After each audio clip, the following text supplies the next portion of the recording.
Baik, ini yang ke-8 ya, la dororo wala diror. Nah, kemudian tadi ada turunannya ya, ad-doror yuzal, yang namanya hal yang buruk atau bahaya hendaknya dihilangkan, langsung dihindari. Maka ketika ada jalanan yang terganggu oleh lubang atau banyak batu, maka yuzal, kita hilangkan. Atau juga para ulama menggunakan kaidah itu ketika membahas tentang tato. Pada orang yang tatoan, mungkin ketika masih muda, dia pikir itu sebagai untuk hiasan tubuh atau keindahan, atau mungkin kalau zaman dulu buat jago-jagoan gitu, premannya begitu. Tapi kemudian ketika usia 30, 40 atau mungkin 50 dia sadar, oh ternyata ini nggak boleh, maka kena kaidah tadi, ad-doror yuzal, harus dihilangkan. Namun kalau dihilangkan juga ternyata ngeri. Ya, anggaplah kayak zaman dulu ngilangin tatonya modelnya pakai minyak goreng plus setrikaan. Kan sekarang ada tuh ngilangin tato yang lebih manusiawi, laser kan.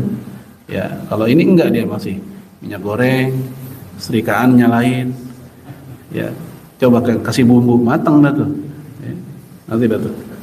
Nah, ini tatonya bukan di tangan masalahnya, muka.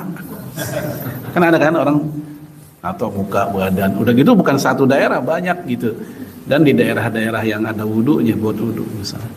Nah akhirnya dia kepikiran pengen ngilangin, tapi kalau dihilangin juga nanti malah saya jadi apa namanya ya jadi kayak orang teler jadi begitu kan, nanti bahaya.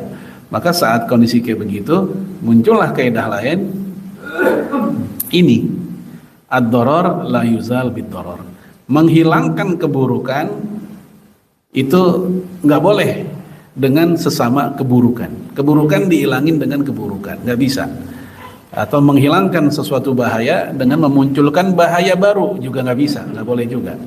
Mendingan didiemin aja. Terus yang kedua, berjalan seorang diri tanpa teman di malam hari di daerah rawan kejahatan. Nah, ini menyengaja. Polisi udah bilang, atau mungkin tetangga juga ngasih tahu. Besok pulang lewat mana? Lewat jalanan waduh, kenapa emang? Oh itu terkenal, itu daerah rawan kejahatan. Jangankan kita, ya anggota TNI aja pernah dirampok di situ. Ah masa? Iya, saya hanya bersandar kepada Allah. Begitu kata dia. Betul nggak itu? Kalimat itu, secara kalimat betul nggak? Betul. Tapi penempatannya yang salah. Ya kalau bicara seperti itu ya semua orang juga, seorang mukmin pasti bersandar kepada Allah. Dan bukan berarti kita menghilangkan sebab-sebab rasional untuk menghindari kejahatannya.